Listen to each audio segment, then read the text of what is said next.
Ahí está. Vamos a platicar sobre un tema o varios temas que son importantes pensar en estos tiempos, que tienen que ver con el derecho a la ciudad y las arquitecturas de la participación. Voy a hacer una breve introducción a arquitecturas de la participación. Esa fotografía que ven allí es un museo en Taiwán que se llama La Huella Digital, de Fingerprint. Y una de las cosas que interesa mucho es que, a pesar de que desde los años 80, cuando se hace el consenso de Washington entre Reagan y Margaret Thatcher, se insiste, digamos, de manera sostenida en convertir a la ciudad un reflejo y un espejo de Nueva York y de Los Ángeles, donde casi todos los edificios y casi todos los sistemas de modernización se uniforman. Las ciudades tienden a tener torsiones respectivas y formas de realización de la vida que las hace únicas, a pesar, digamos, de esta huella o de esta forma como el capital va borrando las identidades y las va asimilando a una sola forma de vida, a esta idea, digamos, de que estamos todos en una sola idea de progreso, caminando o montados en una cinta eléctrica que va en un solo sentido. Y con respecto a las arquitecturas de la participación, es un término que se va a acuñar cuando surge la Web 2.0. La Web 2.0 surge en 2006 y es este sistema que nos permite estar aquí reunidos, que nos permite el WhatsApp, el Facebook, etcétera, ¿no? Son todos estos sistemas de comunicación instantánea de manera permanente, bien sea por video, fotografía, imagen, texto, etcétera. Y lo que va a decir O'Reilly es que estos sistemas red permiten la colaboración entre individuos y se van potenciando a medida que más personas las usan, de tal manera que el individuo no solamente cuando participa de un proceso de una arquitectura de la participación se ve a él de manera más compleja, sino que se enriquece y puede participar, digamos, de dinámicas diferentes de intercambio y colaboración. Por lo tanto, ellos empiezan a pensar que, no refiriéndose a las redes como están hoy monetarizadas, pero a otro tipo de procesos, que lo que permitirían las arquitecturas de la participación es pensar en espacios abiertos a la inteligencia colectiva y a la intercreatividad o a la generación de espacios donde podamos compartir y generar creatividades juntos. Perdón.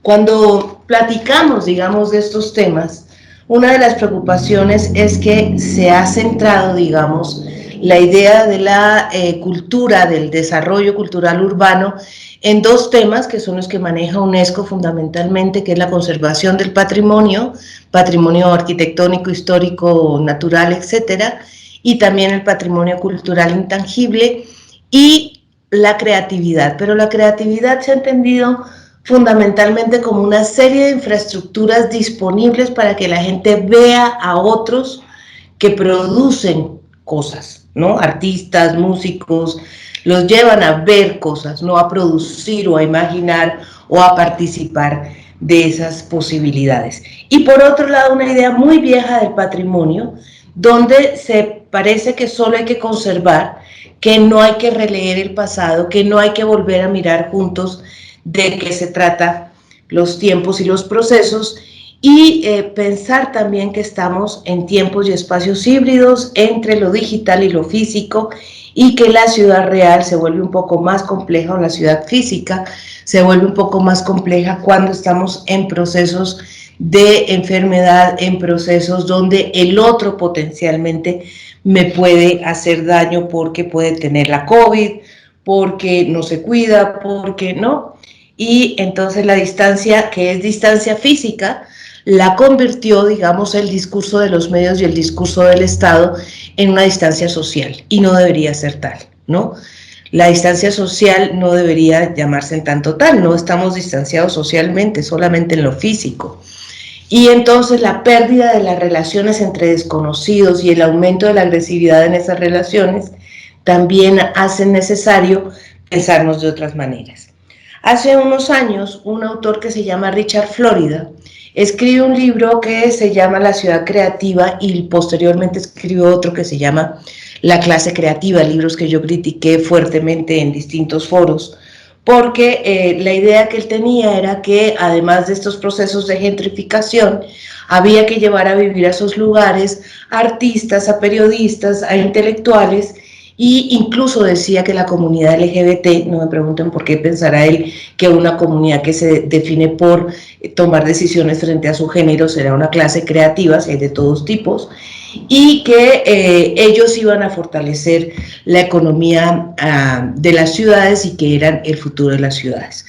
Por fortuna acaba de sacar otro libro que se llama El Gran Reset, El Gran Comienzo, donde se desdice, donde no dice que se equivocó, pero casi, y dice que hay que volver a pensar en la ciudad que se construye de abajo hacia arriba, de una ciudad solidaria, de una ciudad que puede platicar entre ella, una ciudad que necesita de su sociedad civil, de sus organizaciones de la sociedad civil, para volverse a pensar, para volverse a colocar, digamos, en otro lugar y en otras dinámicas. Por eso este Lego que tenemos aquí en este puente. Como mencionaba ahora Walter, yo tengo un laboratorio de construcción de ciudadanía desde hace 11 años. Los laboratorios no me lo inventé yo, los laboratorios existen en muchos sitios del mundo. Colombia tiene 4, tiene uno en Nariño espectacular. Y los laboratorios de construcción de ciudadanía se hacen desde distintos lugares. Yo lo hago desde el desarrollo cultural, pero hay personas que lo trabajan desde el medio ambiente, que lo trabajan desde distintas posibilidades, desde la arquitectura sostenible, por ejemplo. Hay varios laboratorios de construcción de ciudadanía y tenemos una palabra en común que compartimos y son los futuribles. Cómo construir juntos futuros posibles, cómo pensarnos fuera de las jaulas de la domesticación del urbano, de la domesticación, digamos, del capital, de la domesticación del consumo, ¿no? Y pensarnos, digamos, desde otras posibilidades. Aquí lo diferenciamos claramente del tema de los futurables, que serían los que producen las máquinas de la imaginación, que llamo yo las máquinas de la imaginación, Hollywood, Netflix, el streaming, todos esos lugares donde están imaginando por ti y te están diciendo qué tipo de vida y qué tipo de posibilidades podrías tener. Los futurables entonces son futuros deseables, ¿no? Así como futurable del amor romántico, donde la chica piensa que va a salir a la calle, se va a encontrar al hombre de su vida, él la va a llevar a París y le va a prometer matrimonio. Sí, cómo no, más bien que ella trabaje y se pague su pasaje a París, ¿verdad? Entonces, ¿cómo pensar en esas posibilidades en medio de un mundo que parece fabricar no futuros? O cuando nos fabrica futuros, como acaba de hacer Zuckerberg con la propuesta o la promesa de un metaverso, es una huida a una capa irreal o a una capa digital donde nos van a monetizar todo. Ya Nike, por ejemplo, esta semana registró 3 marcas de tenis inexistentes que va a vender en el metaverso, para que tú puedas tener tenis de marca en un mundo digital con unas gafas que no existen, mientras el mundo físico se deteriora y, digamos, se empobrece, porque entre la inflación y las dificultades económicas que produjo la pandemia y las dificultades del deterioro de la estructura convivencial, pues estamos en una situación de no futuro muy compleja. Entonces la pregunta será cómo crear arquitecturas de la participación, lugares donde podamos encontrarnos para crear juntos, para pensar juntos, para imaginar juntos futuros posibles y no solamente futuros. Otra de las cosas que pasa es que los ingresos al pasado, las narraciones, las narrativas, incluso las que cuenta la ciudad, los sucesivos palimpsestos que tiene la ciudad, se han envejecido. Y por otro lado, por ejemplo, Bogotá acaba de crear otras geografías de la protesta, bueno, todas las ciudades colombianas, o casi todas, otras geografías de la protesta, otras geografías de la memoria, otra geografía de allí donde se pone en valor el estar juntos para pensarnos de otras maneras. Y creo que, digamos, las dinámicas estéticas que se movieron ahora durante las protestas que hubo en Colombia merecen un estudio muy significativo de arquitecturas de la participación para revisar otros procesos. Voy a problematizar un poco más porque dentro de las ciudades tenemos muchos más problemas de los que se mencionan de manera continua. Ya he mencionado algo del tiempo, voy a volverle a entrar al tiempo ahorita, pero voy a hablar un poco del espacio público. Tenemos dos problemas serios. El bien más escaso de una ciudad pues es el suelo, y evidentemente es el bien que empieza a convertirse en el bien más caro, y con la gentrificación sucesiva que va a empezar, como lo platicamos desde finales de los años 90, aunque en 80 se hace el consenso de Washington, ese consenso hace que los capitales huyan de las ciudades. Ahí vale la pena mirar la hipótesis de Saskia Sashen en La Ciudad Global y revisar cómo ella encuentra una Nueva York destruida, una París que está al borde, un Londres que no tiene mucho sentido, un Los Ángeles que no, porque los capitales han huido, los capitales han huido a lugares donde pueden producir, digamos, en las dinámicas de la desindustrialización del sur, pueden producir una industrialización asiática mucho más rápida, y además al llevarse los capitales de paso dejan de pagar impuestos en los países principales. Sin embargo, a finales de los 90 y también como producto de la globalización, ya no la financiera, sino la relacionada con las comunicaciones, hace que los corporativos vuelvan y se asienten en las ciudades y empiecen, digamos, una dinámica de gentrificación muy acelerada, cuyo, digamos, dos ciudades modelo van a ser, pues, Nueva York, por supuesto, pero vamos a tener también a Barcelona. Barcelona va a ser, después de 92, después de las Olimpiadas, con su proyecto Barcelona Guapa, se va a volver, digamos, otro de las ciudades correlato de esta gentrificación. Y una gentrificación que termina por olvidarse de los ciudadanos que allí están asentados. Chile ha hecho varios ensayos urbanos de gentrificación popular o de gentrificación comunitaria, pero lo que se ha aprendido es que es imposible, porque se ponen de acuerdo los vecinos, mejoran sus viviendas en zonas centrales o en zonas aledañas a los centros urbanos, y una vez mejoran, algún vecino se le ocurre vender, y una vez vende, se dispara el precio del suelo y otra vez quedan expulsados quienes han emprendido ese proceso comunitario. No conozco, digamos, procesos que hayan tenido los resultados esperados en estos términos. Y por otro lado, una turistificación de la ciudad, una ciudad que se vuelve un parque temático para los visitantes, deja de tener importancia al ciudadano, no se le presta atención a quien habita allí, sino se trata al mismo ciudadano como habitante. Por eso Manuel Delgado, en un documento que hace sobre Barcelona, le llama la ciudad mentirosa, y dice que Barcelona es una gran escenografía donde es imposible vivir y donde solamente los 10 millones de visitantes que van al año tienen lugar. Evidentemente en Barcelona hay marchas contra los turistas, hay organizaciones de la sociedad en contra de este exabrupto, y la más golpeada, por supuesto, ha sido Venecia. Venecia hoy en día es una ciudad que solo tiene 52.000 habitantes propios, todos los demás solo manejan el negocio del turismo y vienen de afuera y son todos visitantes que viven del turismo. Entonces, la turistificación de la ciudad y la segregación de sus habitantes, al punto que deja de ser una ciudad de los derechos o una ciudad donde sea posible vivir y habitar los derechos, y se convierte entonces en una ciudad neoliberal, en una ciudad cuyas estructuras se basan, digamos, en el precio del suelo y fundamentalmente en una dinámica entre inversionistas inmobiliarios y, digamos, funcionarios del Estado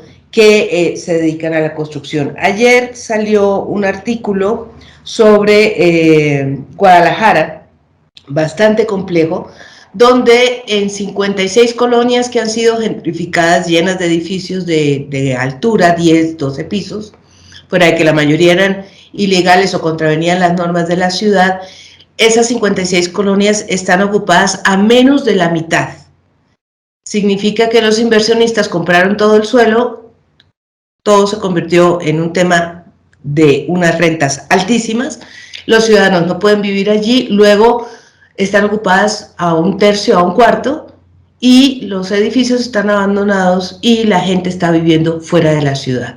Un poco lo que le está pasando a Londres con Arabia Saudí. El suelo de Londres está prácticamente en manos de personas de ese país, de hombres, pues ya saben que es un país completamente patriarcal musulmán, y han comprado el centro, se han quedado con los edificios del centro, y quienes antes vivían ahí, quienes son los funcionarios, los que trabajan en el centro de Londres, les ha tocado irse a vivir a dos horas y media del centro urbano. Otro tanto está pasando con Nueva York, con el Brooklyn y con las zonas aledañas gentrificadas desde las torres, desde 2004 o 2005, de tal manera que hoy en día el suelo londinense está, neoyorquino, está fundamentalmente en manos chinas, y el suelo de Los Ángeles está en manos de Japón. Estos datos, que también son de Saskia Sachen, vale la pena darles una revisada, porque el suelo urbano empieza a quedar entonces en manos de transnacionales y de otros inversionistas, y ya no en manos de sus ciudadanos, mientras las periferias cada vez se empobrecen más e invierten menos en sus servicios, en agua, en pavimento, etcétera, etcétera, incluso en transporte público, de tal manera que la ciudad se construye para los que pueden pagar y para los turistas. Y evidentemente pensar que entre los otros problemas que tenemos, no está escrito aquí, pero lo va a estudiar de manera muy seria una filósofa española que se llama De la Cortina, que se llama la aporofobia. La aporofobia es la fobia a los pobres. No nos importa si cualquier viajero anda de turista por donde sea porque tiene dinero, por eso se llama turista. Pero si es un migrante sin dinero, ese sí nos molesta. Entonces, evidentemente, el odio a los pobres es una de las cosas que hay que trabajar con mayor sutileza y mayor rapidez, digamos, en términos de la dignificación de los espacios para la vida y de los espacios comunes que ellos tienen, y dejar de insistir de esta manera sostenida solamente en las clases medias altas o altas, que sí pueden pagar y que sí pueden viajar. Habrá que pensarnos y pensar desde los otros ciudadanos, ¿no? Cómo construir estructuras físicas o poner en valor estructuras físicas que le den sentido y coherencia a las posibilidades de lo que tenemos en común, y no de lo que nos diferencia, y no de lo que nos coloca en lugar de rechazo del otro. Por otro lado, el tema de lo cultural, ahora le entraré un poco, ahora miraré eso con un poco más de detalle, pero una de las cosas que es importante en este proceso es que se reduce la idea de lo cultural a una serie de eventos, a una serie de procesos y a una serie de zonas. Sé que Bogotá tiene 18 distritos en este momento, me parecen excesivos, pero me parece también interesante la idea de descentralizar un poco.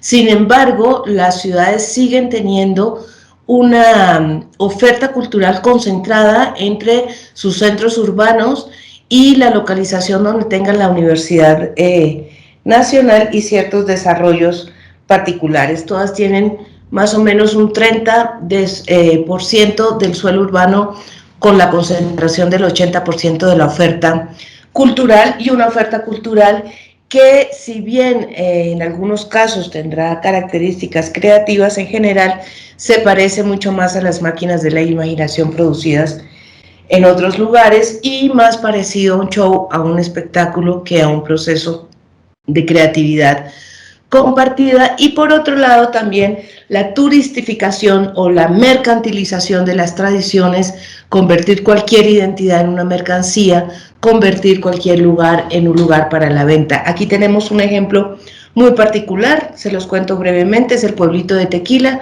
Tequila era un pueblo feo, feo, feo, feo, de estos pueblos así hechos como en los años 40, 50, sin ninguna, no, aquí le llaman los arquitectos a ese tipo de pueblos arquitectura de albañil.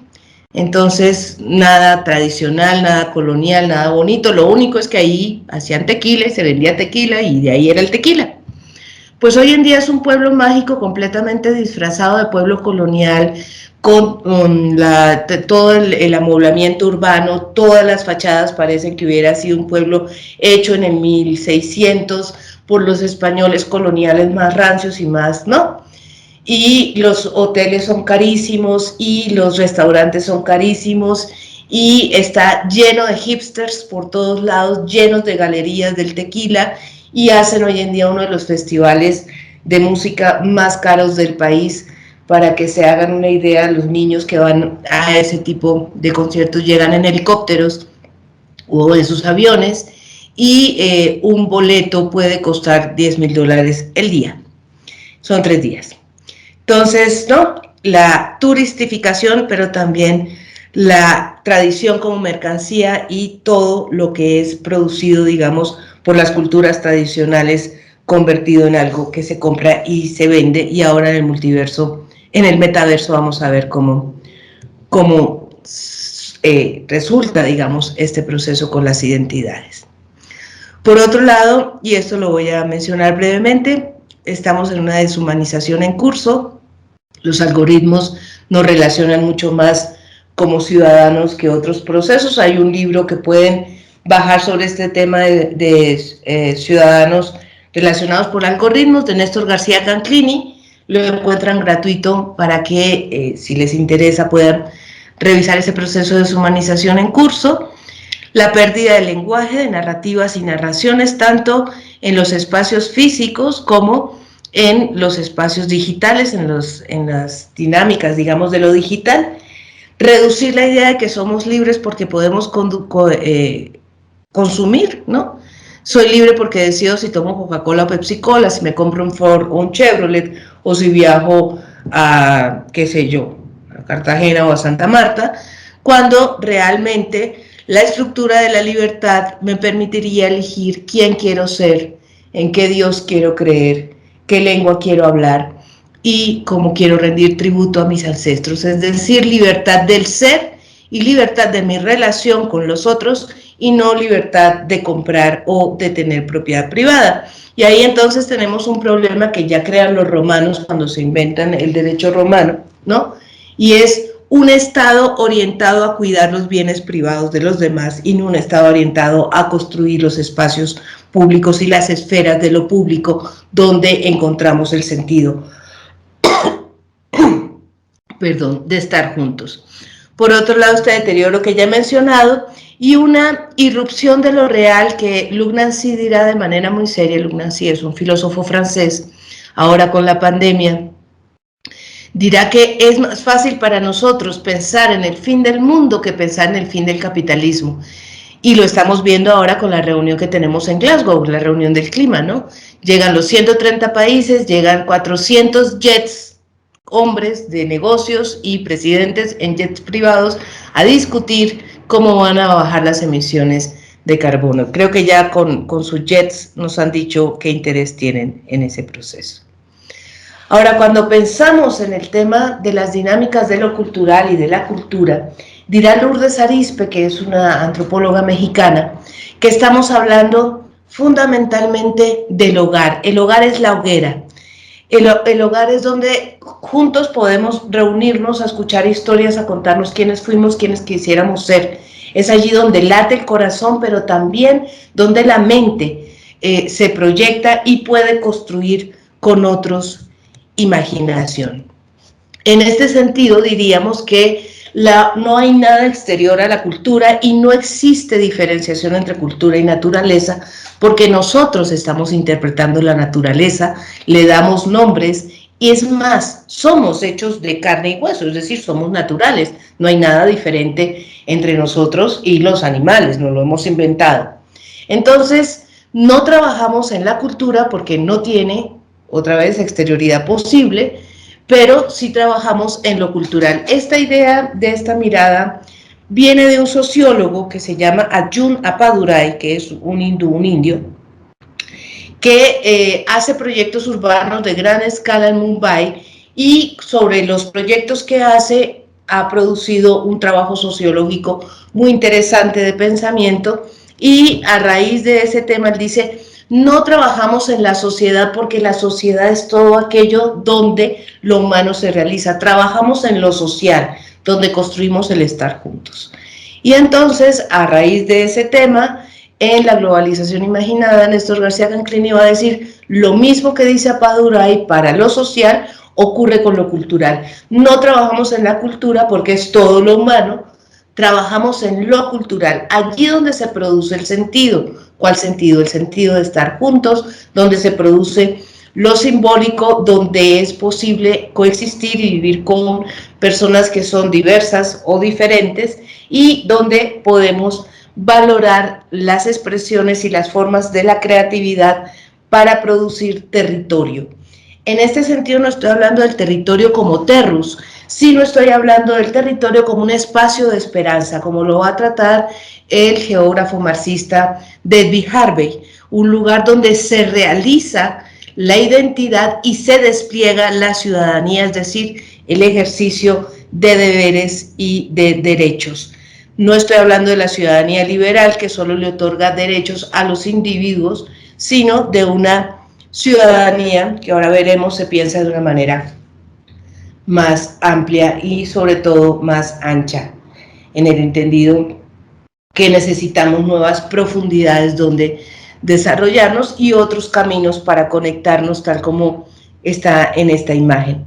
Por lo tanto, habrá que pensar en lo político, no lo político instituido, las instituciones que ya existen, como si fueran moldes que no se pueden transformar, que no los podemos cambiar, que están así y ya, ni modos, eso es lo que nos tocó, sino cómo pensamos lo instituyente. Nosotros, en nuestra acción conectiva, en nuestra acción colectiva, como instituyentes de otras posibilidades para producir también la posibilidad de agencia, es decir, que los sujetos y las personas decidan cómo ejercer su poder y cómo desplegar su vida, una biografía que puede tener distintas posibilidades y no esta del camino único, donde tienes que casarte, terminar una carrera para ser alguien, casarte, tener hijitos, comprar casita, si es que puedes, tener un carrito, un perrito y un gatito, 2 hijitos y después tener nietitos, morirte y heredar, ¿no? Entonces, ¿cómo pensarnos de nuevo? ¿Cómo pensar de nuevo los cuerpos, los territorios, la relación con los otros, el patrimonio, los patrimonios y la creatividad? Cuando hablamos del derecho a la ciudad, este es el documento del Habitat International Coalition, que surge, digamos, fundamentalmente de Estambul 3. No me interesa el de Habitat, el de ONU Habitat, y me imagino que lo han analizado, porque ONU Habitat está, digamos, con una mirada igual que UNESCO, muy gentrificadora, muy turistificadora, y no está pensando en los derechos de las personas, sino en la producción económica de la ciudad. Y hay que volver a pensar en la producción cultural, en la producción social de la ciudad y el sentido que esto tiene. Entonces, los principios básicos son estos 8: la gestión democrática de la ciudad, qué función social tiene la ciudad, qué función social tiene la propiedad, cómo se puede ejercer en ese territorio la ciudadanía, pero de manera plena, no solamente en los 3 lugares donde ejercemos ciudadanía, allí donde compartimos normas de convivencia, el semáforo, el cruce peatonal, etcétera, donde pagamos impuestos, también somos ciudadanos, y cuando votamos. Eso es lo que yo llamo la ciudadanía mínima. La ciudadanía, cuando se despliega, empieza a tomar decisiones sobre su entorno, decisiones para poner en valor su vida y para tener una vida que le dé sentido, una vida que merezca ser vivida, diría, que sea digna de ser vivida, diría Adela Cortina, que les mencionaba brevemente sobre la porofobia. Y cómo generar protección especial a los grupos y personas vulnerables, cuál es el compromiso social del sector privado y cómo se está realizando de manera tangible, y cómo se está impulsando y desde dónde la economía solidaria y dinámicas de políticas impositivas o de impuestos y progresivas que permitan proteger a los que están en situación desfavorable. Esto significa que al estar vulnerados, no son vulnerables, nadie es vulnerable, o puede que sí, pero no es una concepción psicológica decir que alguien es vulnerable, está vulnerado, le han vulnerado sus derechos a la habitabilidad, a la vivienda, a la salud, al desarrollo, a la educación, etcétera, etcétera, deben ser cuidados y deben ser protegidos por las políticas sociales y por las dinámicas del derecho a la ciudad. Ahora, cuando hablamos de construcción de ciudadanía, lo que nos estamos planteando es una idea que va a desarrollar Chantal Mouffe, una filósofa política, hace varios años, donde va a decir que los liberales hicieron demasiado énfasis en otorgar derechos y en los derechos individuales, pero que no se fijaron en la importancia de que cada ciudadano asuma las responsabilidades de la vida compartida y que por lo tanto hay que ser muy insistentes en la construcción. Ella no va a usar la palabra construcción, ella va a decir hay que trabajar en una ciudadanía activa y hay que pensar cómo activamos a esa ciudadanía para que participe de las decisiones que afectan su vida y no se repliegue al mundo de lo privado, un mundo que queda al final replegado en medios de comunicación, o, es decir, en una verticalidad de otros que nos cuentan qué es la vida, y ahora, digamos, con la internet, en las dinámicas de las redes sociales donde parece que transcurre la vida para muchos. Entonces, surge, digamos, todo un proyecto, como les contaba, son cientos de laboratorios de construcción de ciudadanía que tenemos distintas personas y pensamos fundamentalmente o tenemos ciertas visiones sobre la importancia de tener una ciudadanía crítica y participativa para poder resolver distintos conflictos que van emergiendo en esta crisis democrática, porque la otra cosa clave aquí es que la democracia no está construida, no porque votemos y diga la Constitución que somos demócratas, ya lo somos. La democracia se construye todos los días, vamos hacia la democracia, no es una democracia ya terminada y por lo tanto no solo es perfectible, sino que se encuentra en una profunda crisis. Pensemos todo lo que está pasando desde las elecciones con Trump, ¿no? La desglobalización, la salida del Reino Unido de la Unión Europea, el Brexit, lo que ha pasado con Duque, lo que ha pasado con Maduro, lo que ha pasado con Bolsonaro, aquí el mismo Andrés Manuel, etcétera, ¿no? Que son autoritarios y que hay unas dinámicas políticas que van en contra, digamos, de las posibilidades de solventar, por lo menos, ¿no?, las desigualdades sociales, la exclusión, no, las desigualdades económicas, las exclusiones sociales, las discriminaciones culturales, una corrupción política y empresarial que empieza a dejar cicatrices dentro de las ciudades y una apatía y un escepticismo cívico que van en aumento. Entonces, una de las preguntas que tendremos que hacernos y otras de las miradas que podríamos hacer es que deberíamos pasar de la retórica a la gramática.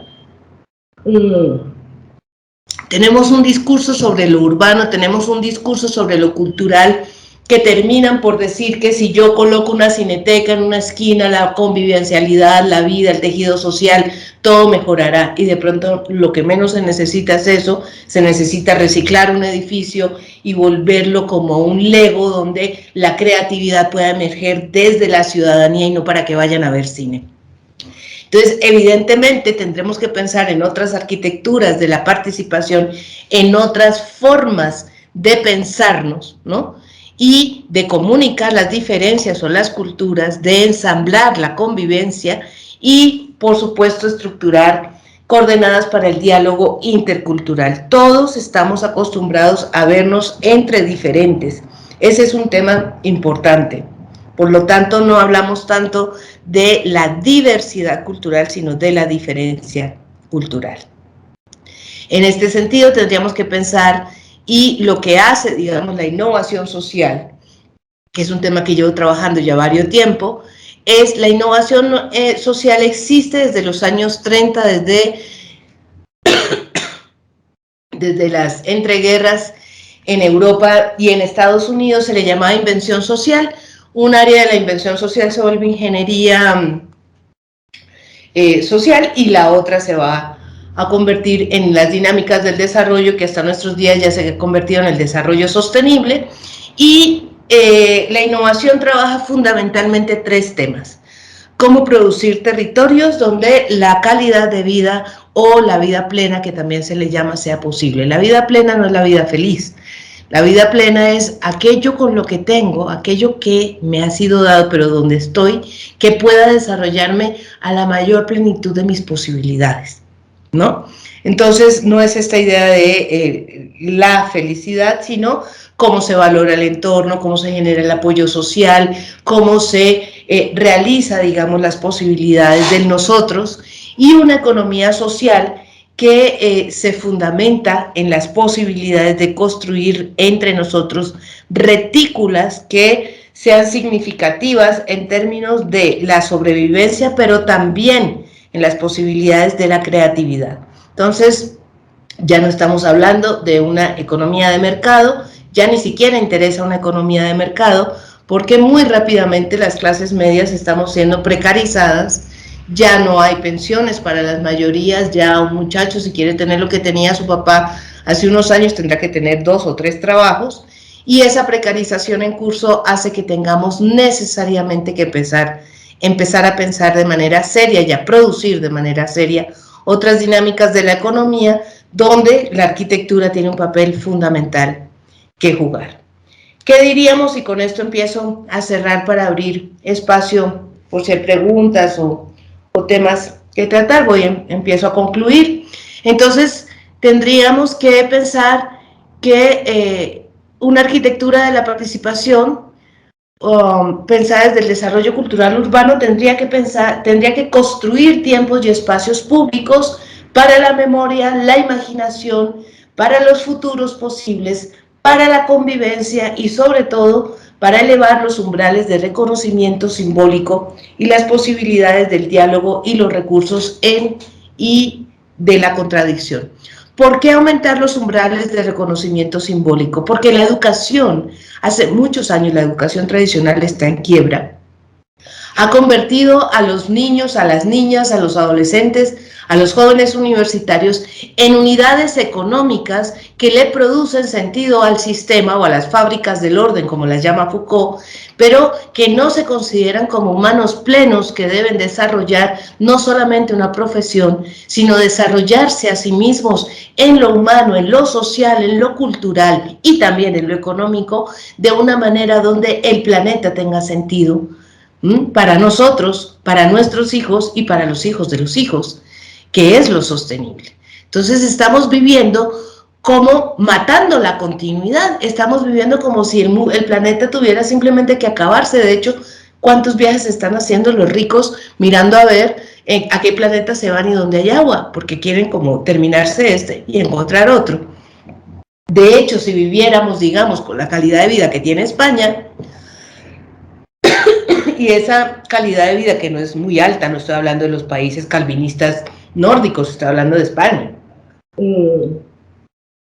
y esa calidad de vida se extendiera a todo el planeta, necesitaríamos 10 planetas Tierra, 10, para poder tener ese estándar de vida. Entonces, habrá que pensarnos otra vez y construir juntos, digamos, esto que se llama el diálogo intercultural, la posibilidad de tomar decisiones por mí mismo, la posibilidad de incidir allí donde me es posible, en mi propia realidad, no es que me voy a ir a trabajar por allá donde no conozco, sino justamente donde puedo incidir desde la ética, ahora la mencionaré brevemente, ¿no? De tal manera que ese respeto activo por mí y por los demás, el cuidado de sí y el cuidado de los otros, produzca corresponsabilidad, posibilidades de innovación social y un cierto despliegue de lo que se conoce como acupuntura cultural.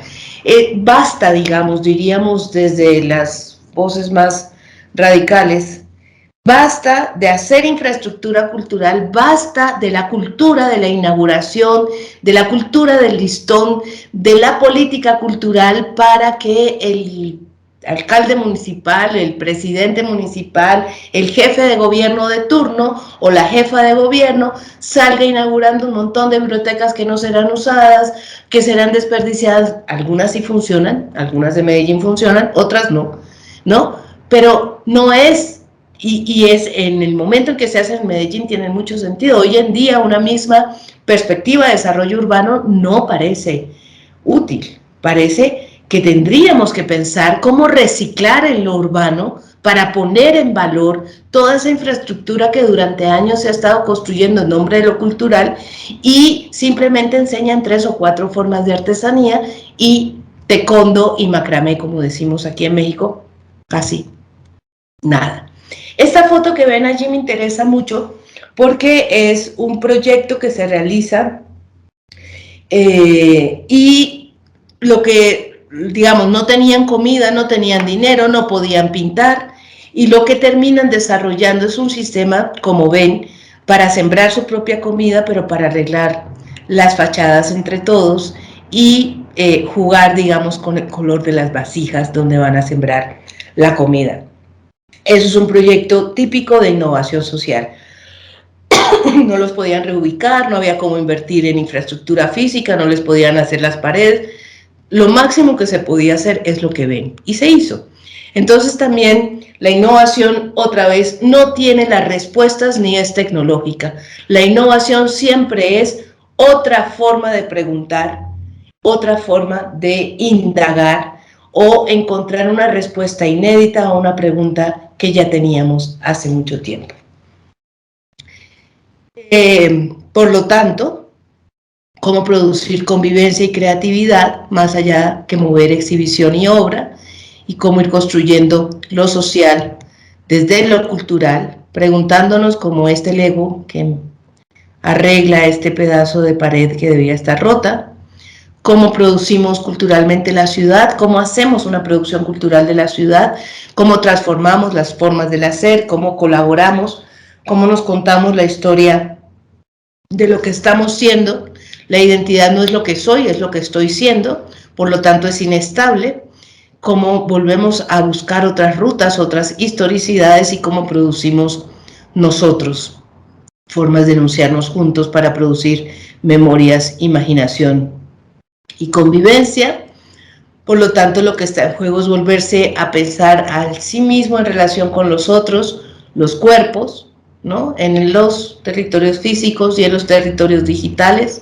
Las memorias siempre en plural, no es el patrimonio, son los patrimonios, las memorias, los ingresos y sobre todo que esas memorias alimenten el presente, tengan sentido. Las redes, es decir, cómo arquitecturamos, ya sé que no existe, pero así le digo yo, esas formas de ensamblar las convivencias para producir imaginación y futuros posibles juntos.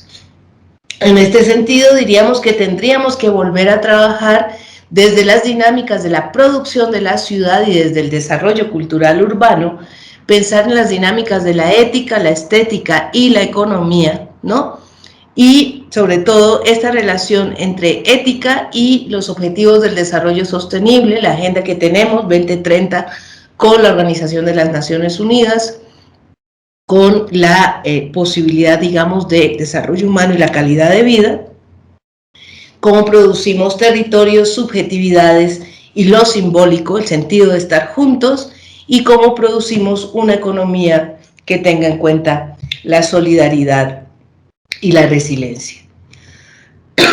Finalmente se trataría entonces de construir circuitos culturales y espacios donde sea posible que emerja la creatividad y la inteligencia colectiva, donde sea posible elevar los umbrales de reconocimiento simbólico, estructurar el diálogo intercultural, propiciar el desarrollo de capacidades expresivas y habilidades para la vida de todos los ciudadanos y no solamente de aquellos que quieren ser artistas o que tienen talento, innovar en la cadena de valor y en los mecanismos de participación y construcción de ciudadanía, porque la innovación, aunque sea social por sí misma, no produce derechos. Cómo entonces poder movilizar recursos en la incertidumbre, sobre todo en tiempos tan inestables y donde la dinámica de la construcción de la ciudad, de la posibilidad de producir ciudad, lo que está haciendo es ornamentos. No queremos cosmética, ¿no? Queremos estética, queremos posibilidades de lo simbólico, no más ornamentos. Queremos estructuras que tengan sentido. y por lo tanto producir una sociedad que sea capaz de esa dignidad que se erige en esa Chile de 2019 que se levantó completa en contra del neoliberalismo, pensando cómo generar agencia, y la agencia entendida como la capacidad que tienen las personas de construir su participación colectiva y que sus acciones tengan la posibilidad de incidir y modificar su contexto. Yo con esto cierro. Ahora me vengo aquí. ¿Y cómo dejo de compartir? Ya. Ajá, ya dejé de compartir. Sí, ¿verdad? Muy interesante. Muy amable, Liliana, muy gentil. Chicos, no sé, ¿tienen preguntas? ¿Tienen inquietudes? Miren que nos atraviesa el tema espacio público, movilidad, mejoramiento, participación. Y los mismos equipamientos, ¿no? Porque yo sí creo que la arquitectura la miramos como un resultado, ya hice el proyecto, lo diseñé, lo construí, es estático, se quedó ahí por los siguientes 50 años, pero no es un documento vivo, no es un espacio vivo que se transforma con las comunidades, que en la manera en que se vive la misma comunidad puede participar de su transformación. Entonces, cuando hablamos de arquitectura flexible, de arquitectura adaptable, pues tenemos que tener esta conciencia social, ¿no? No es lo que a mí me gusta como arquitecto y me parece interesante. Entonces hice un volumen que se ve, mire cómo se ve bonito mi volumen, sino cómo logramos ponerle sentido a la arquitectura que desarrollamos. Cómo no repetimos lo mismo de lo mismo, que es un poco lo que insistimos con Walter, ¿no? ¿Cuál es la innovación del proyecto? ¿Qué es lo que aporta el proyecto? Y para todos los que tienen estos corredores urbanos importantes, ¿qué significado le doy al espacio público? ¿Cómo hago que no me quede en la jardinera y la silla y ahí quieto se quedó, sino de pronto cómo hago que este espacio sea versátil, sea móvil y se adapte a diferentes actividades en un solo lugar? Entonces yo creo que ahí es donde tenemos que tener una mirada mucho más amplia, ¿no? Y más crítica. Muchachos, aprovechemos que está Liliana con nosotros muy generosamente. Igual la charla queda grabada para los que no pudieron estar durante ella y la compartiremos. Y hay otra cosa que olvidé mencionar porque, no sé por qué, que es el urbanismo táctico, ¿no? Los feminismos venimos trabajando urbanismo táctico hace mucho tiempo, que son estructuras emergentes dentro de la protesta social, ¿no? Entonces, por ejemplo, el presidente de México coloca un muro gigantesco el 8 de marzo porque las feministas le dan miedo, según él, ¿no? Y salieron miles de mujeres de todas las edades, de todas las capas sociales a pintar el muro. Y el muro queda completamente intervenido, lleno de imágenes, de flores, de fotografías, de poesías, de no. Ese estilo, ese cruce entre la ciudad que te bloquea, o la ciudad, digamos, instituida y la ciudad que puede ser tomada desde lo cultural público. Quiero que tengan muy en cuenta los conceptos y los principios de cómo es, sobre todo mirándolo en el contexto de arquitectura y urbanismo, dinámico, ¿no? Incluyente, no es estático, no es sólido allí puesto. Entonces, me llama mucho la atención cuando Liliana hace la relación entre espacio y tiempo, porque lo que hacemos nosotros es generar espacio público. ¿Y quién tiene el tiempo para ocupar ese espacio público? En una sociedad que cada vez nos autoexplotamos más, tenemos unas cargas horarias diarias impresionantes, fines de semana que seguramente se reducen, o tiempos no laborables reducidos, y no hay espacio no hay tiempo para ese espacio. Fíjense ustedes que cuando nosotros les preguntamos quién va a ser el usuario de su proyecto, no es simplemente decir ancianos, mayores, menores, jóvenes, niños, no, sino cuál es ese perfil cultural que tiene ese usuario y cómo incide eso en el proceso de diseño. Pues Liliana, muchísimas gracias, muy interesante la charla, muy importante los conceptos, te agradecemos que nos hayas aportado a este proceso. Espero que los chicos retomen la iniciativa, generen reflexiones, sobre todo en el quehacer nuestro, que está como tan encasillado en el que tenemos que de verdad son 360 grados de alternativas y que tenga otro tipo de dinámicas. Y de pronto podríamos invitar a Liliana el año entrante en la entrega final de los trabajos para que vea si hasta dónde logramos incidir en ese pensamiento de estos muchachos y esos proyectos. Estaría muy bonito, me daría mucho gusto. Me hubiera gustado verlos, pero no todos tienen todo apagado porque no se dan ni ver. Muy tímidos en su totalidad. Están todos empijamados, esa es la verdad, empijamados con los pelos parados. Listo.